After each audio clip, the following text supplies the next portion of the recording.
Meni kechirasizlar. Bugun Amerikada qanday oson pul topishimizni sirini aytmasam bo'lmaydi, bo'lmasa yorilib ketaman.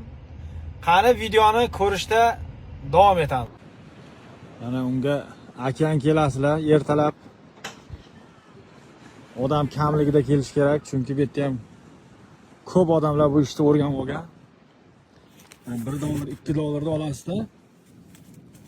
Shu ekib qo'yasiz mana. Buni ekib, sal ko'mib qo'yasiz buni. Shu bilan borib okean tomosha qilasiz. Bir 20 minut. Bo'ldi. Borsangiz, pulingiz 10 barobar, 100 barobar ko'paygan bo'ladi. Havoga qarab ko'payadi. Endi borib ko'ramiz, qani ketdik. Okean tomosha qilib kelasizda. Mana pulni olasiz, mana $1 bittasi $100 bo'libdi. Bittasi $50 bo'libdi. Yomon emas. Xudoga shukr deyish kerak. Endi qolgan yo'llarini ko'rsataman hozir yurib. Keyin ko'proq mana shu bayroqni, Amerikan bayrog'ini tagida ham palmalarga ko'proq pul bo'ladi deyshadi. Shularni bir tekshirib ko'ramiz hozir.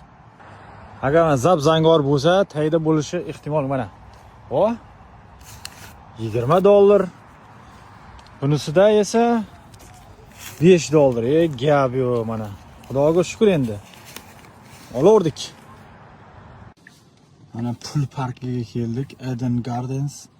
Marsha tilidan olingan bo'lib, pul bog'i degan ma'noni bildirar ekan.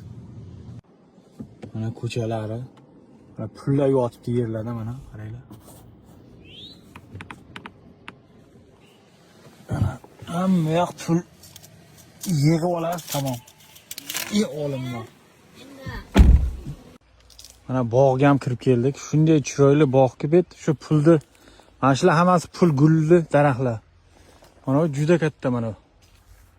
Bu necha yildan beri даже bekka mana haykal qo'yishibdi pul masalasida.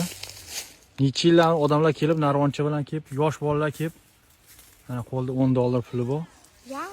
Xullas kelasiz. Bir qiyin ishingiz, kelib daraxt tepasiz.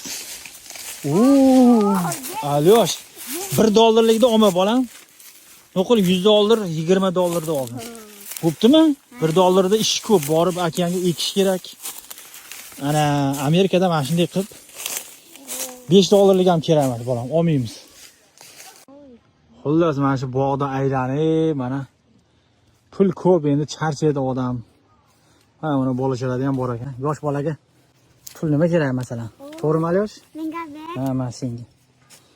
Xullas charchadik, bo'ladi bugunga.